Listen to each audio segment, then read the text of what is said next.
Assalamu alaikum dear students, how are you all? I hope you all are fine. I am your ma'am Umayya and today we will read summary writing. But first of all, we will learn what is a summary. To summarize something in short form is called summary. So dear students, summary क्या है? ठीक है, summary खुलासा को बोलते हैं summary. ठीक है, उर्दू में हम खुलासा लिखते हैं ना, ये वही है. तो आपको फॉर एग्ज़ाम्पल कोई भी एक पैसेज, ठीक है, एग्ज़ाम्स में प्रोवाइड कर दिया जाता है. तो उस पैसेज को जो है आपने अपने सिंपल वर्डिंग में राइट करना होता है. मीन्स के उसके जो मेन पॉइंट्स हैं जस्ट वो राइट करने होते हैं आपने. और जो समरी है वो जो जितना हमें मतलब कि मटेरियल प्रोवाइड किया जाता है उसका 1/3 होती है ये. ठीक है, उसका मतलब कि 3 गुना उस पैसेज से कम होती है, क्योंकि इसमें जस्ट मेन पॉइंट्स आपने राइट करने हैं और अपनी सिंपल वर्डिंग में आपने राइट करने होते हैं. इसको अब हम एक सिंपल सी एग्जांपल के थ्रू समझते हैं. फॉर एग्जांपल डियर स्टूडेंट्स, आप एक मूवी देखते हो, ठीक है, और आपने नेक्स्ट डे उस मूवी के अबाउट से अब अपने फ्रेंड को बताना है. तो आप जो है वो तमाम सीन्स अपने फ्रेंड को नहीं बताते. आप जस्ट वो मेन पॉइंट्स बता देते हो, ठीक है, अपनी सिंपल लैंग्वेज में, जिससे आपके फ्रेंड को उस मूवी की स्टोरी समझ आ जाए, है ना. तो वही जो आप स्टोरी बता रहे होते हैं ना इन शॉर्ट फॉर्म अपने वर्ड्स में, उसके मेन पॉइंट्स बता रहे होते हो, वही समरी कहलाती है. समरी कोई डिफ़िकल्ट चीज़ नहीं है, ठीक है, इसको राइट करना भी बहुत इजी है. फ़र्स्ट ऑफ़ ऑल हम इसकी टिप्स देख लेते हैं, बाद में मैं आपको इसका टेम्पलेट जो है वो दिखाती हूँ. So dear students, first of all तो आपने पैसेज को बहुत केयरफुली रीड करना है, ठीक है. उसके बाद आपने पर्सनल ओपिनियंस जो है वो समरी में नहीं देने, ठीक है. समरी में जस्ट आपने जो हमारे ऑथर का मतलब कि नज़रिया है वही हमने शो करना है उसमें, ठीक है, वही दिखाना है अपने सिंपल वर्ड्स में. इसके अलावा आपने मेन पॉइंट्स जो है वो राइट करने हैं. रिपीटेड वर्ड्स आपने राइट नहीं करने और इसको सिंपल वर्ड्स में जो है वो राइट करना है. डिफ़िकल्ट लैंग्वेज आपने यूज़ नहीं करनी. और जो समरी है वो आपने प्रेजेंट टेंस में राइट करनी है, ठीक है. ये जस्ट टिप्स थी जो आपको अपने माइंड में जो है वो रखनी है, ठीक है. इनको आप अपने माइंड में रखिएगा. उसके बाद डियर स्टूडेंट्स हम इसका स्केच देख लेते हैं, ठीक है.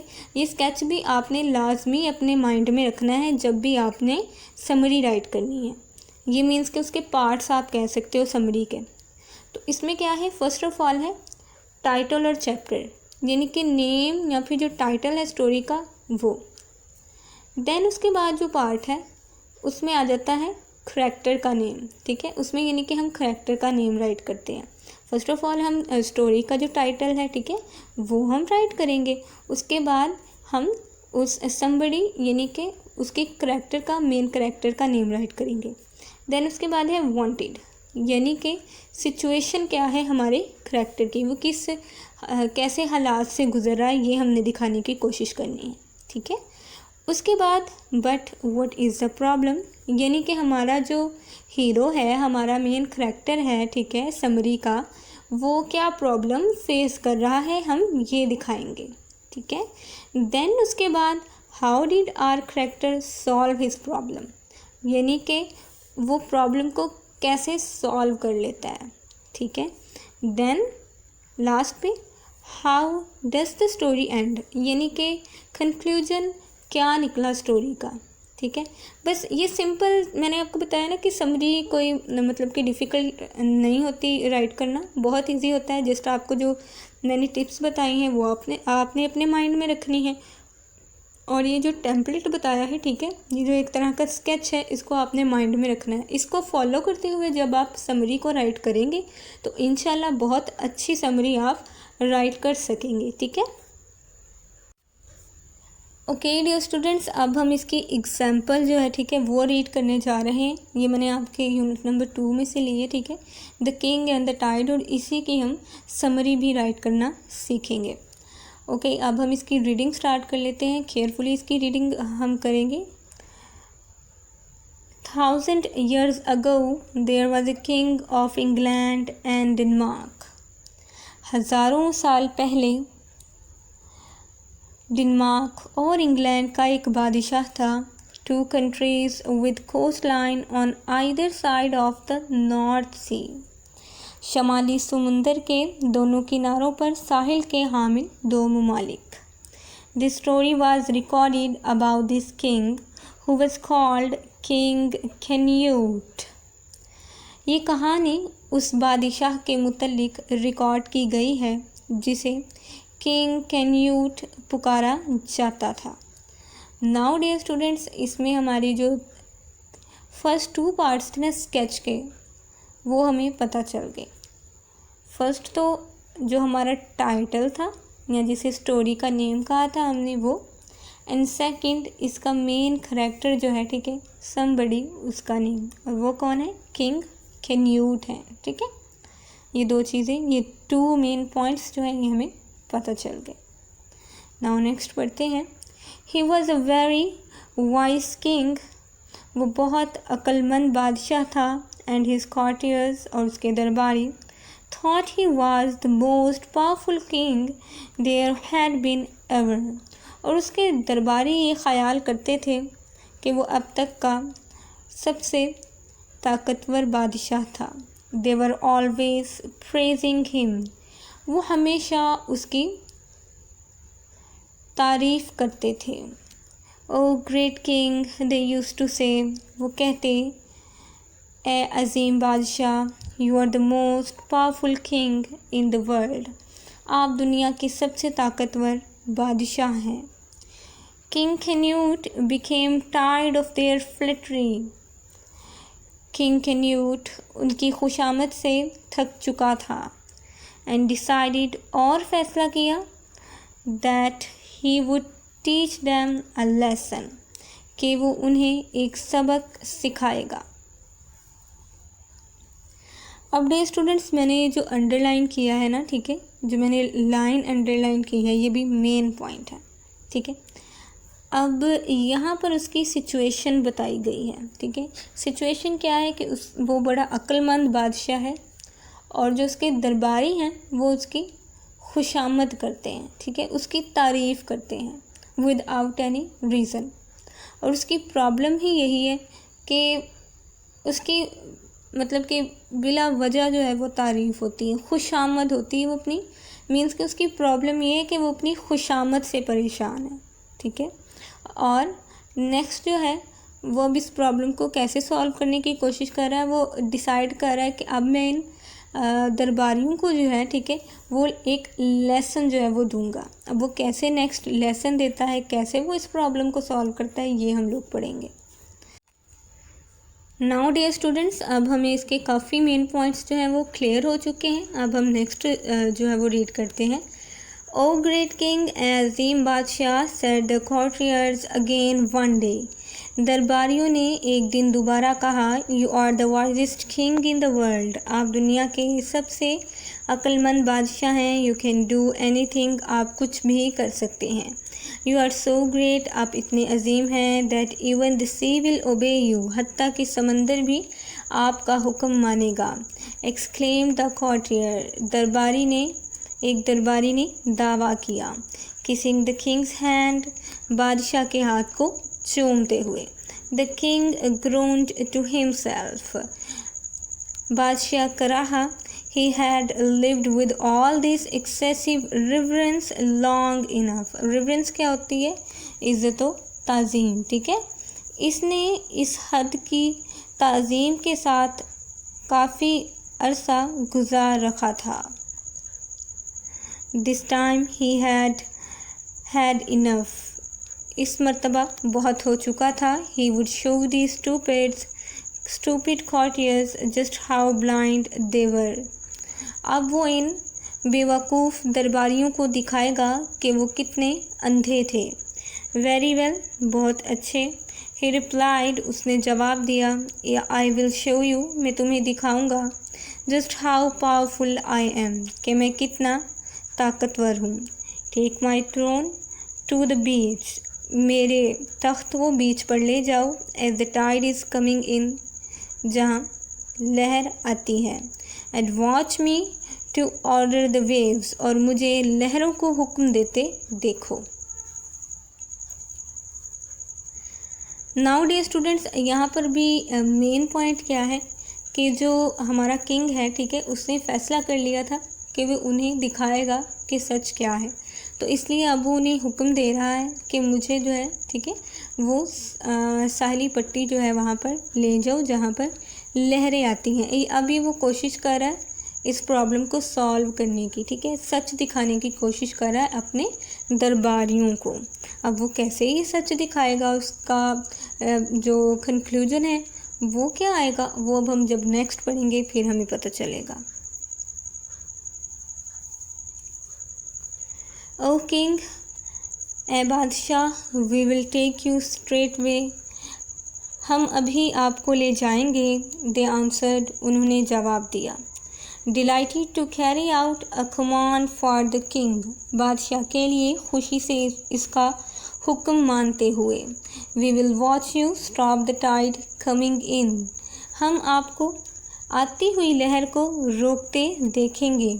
ईगरली शौक से द कैरीड द किंग, उन्होंने बादशाह को उठाया, एंड हिज थ्रोन, और उसके तख्त को, डाउन टू द बीच, नीचे बीच की जानिब, where the tide was coming in, जहाँ पर लहर आ रही थी, and placed in reverently on the sand, ठीक है, और बड़ी ताजीम के साथ रेत पर इसे रख दिया।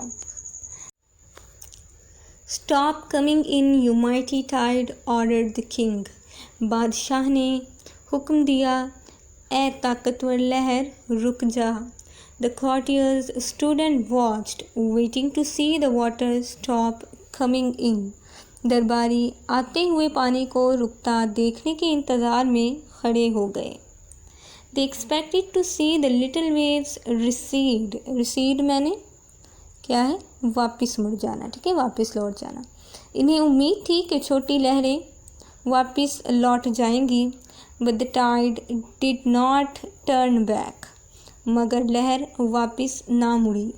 It continued to come in. इसने आना जारी रखा। The courtiers stood astounded as they saw the incoming waves cover their smart shoes. Astounded, हैरान हो जाना, ठीक है। दरबारी खड़े हैरान रह गए जब इन्होंने आती हुई लहरों को इनके जूतों को ढांपते हुए देखा। They could not believe, वो इस बात पर यकीन न कर सके, as the water crept up to their ankles, कि पानी इनके टखनों तक चढ़ आया था। Soon, जल्द ही, they were standing to their knees in the water, वो अपने घुटनों तक पानी में खड़े थे। And the legs of the throne itself was standing in the sea, और तख्त की टांगें भी समंदर में थी। नाउ डू यू सी, अब क्या तुमने देखा, यू फुलिश मैन, तुम बेवकूफ़ आदमी। आस्क्ड द किंग, बादशाह ने पूछा। No king is powerful enough to command the tide, कोई भी बादशाह इतना ताकतवर नहीं कि लहर को हुक्म दे सके। The courtiers looked down at their wet legs and ruined shoes, दरबारियों ने उनकी गीली टांगों और तबाहशुदा जूतों की जानिब देखा। They were now wiser men, अब वो अक्लमंद आदमी थे। And they carried the king back to his court in the silence, और वो खामोशी से बादशाह को वापस इसकी अदालत की जानिब ले गए। नाउ डियर स्टूडेंट्स, अब हमारी रीडिंग जो है, ठीक है, ये कंप्लीट हो चुकी है। जो स्टोरी हमारी है इसमें बहुत सारे जो हैं वो मेन पॉइंट्स आपको क्लियर भी हो चुके हैं, ठीक है। अब लास्ट जो 2 हैं, ठीक है, कि फर्स्ट तो ये 2 पार्ट्स जो हमारे रह गए थे ना स्केच के, वो ये है कि हमारा जो किंग है, ठीक है, वो डील कैसे करता है इस प्रॉब्लम के साथ, ठीक है, कैसे कर लेता है, और नेक्स्ट था इसका कंक्लूजन क्या है। तो वो डील कैसे करता है कि वो हुक्म देता है, ठीक है, अपने दरबारियों के सामने, टाइड को कि रुक जाओ, ठीक है, वो नहीं रुकती, बल्कि उल्टा जो है वो उनके जूते भी तबाह हो जाते हैं, ठीक है। तो क्या है कि अब वो उन्हें ये सबक देता है, ठीक है, ये लेसन उनको देता है कि कोई भी जो किंग है वो इतना ताकतवर नहीं है कि वो एक टाइड को जो है वो रोक सके। तो अब जो है उसके दरबारी उनको सबक मिल चुका है। बस ये मेन पॉइंट्स हैं, इन्हीं को यूज़ करते हुए हमने सिंपल अपनी वर्डिंग में जो है वो समरी राइट कर देनी है। अब हम समरी की जानिब चलते हैं। The story the king and the tide is about a king named Canute. कहानी किंग एंड द टाइड एक बादशाह के मुतल्लिक है जिसका नाम है Canute. He is a wise king but he is disturbed by his courtiers. वो एक अक्लमंद बादशाह है मगर वो अपने दरबारियों से परेशान है। They keep praising him for no reason. वो बगैर किसी वजह के उसकी तारीफ जारी रखते हैं। They believe that the waves will also obey him. वो ये यकीन रखते हैं कि लहरें भी उसका हुक्म मानेंगी। The king wants to show them the truth. बादशाह उन्हें सच दिखाना चाहता है। So he tells them to take his throne to the sea. इसलिए वो उन्हें कहता है कि वो उसका तख्त समुंदर की जानिब ले जाएं। Now at the sea he commands the wave to return back. अब समुंदर पर वो लहर को हुक्म देता है कि वो वापस चली जाए। But it does not return, मगर ये वापस नहीं लौटती है। ही टेल्स हिज कॉर्टियर्स, वो अपने दरबारियों से कहता है that no one is strong enough to command the waves, कि कोई भी इतना ताकतवर ना है कि वो लहरों को हुक्म दे सके। He is not as powerful as God, और वो इतना ताकतवर नहीं है जितना कि खुदा। आई होप डियर स्टूडेंट्स अब आपको समरी राइटिंग की समझ आ चुकी होगी। इसकी टिप्स और स्केच के अबाउट भी आपको पता चल चुका होगा, और इंशाल्लाह अगर आप प्रैक्टिस करेंगे तो समरी राइटिंग कोई भी डिफ़िकल्ट काम नहीं है। But if you have any question, any confusion, you can ask me again. Stay home, stay safe, see you tomorrow. अल्लाह हाफिज़। La la la la la la la la la la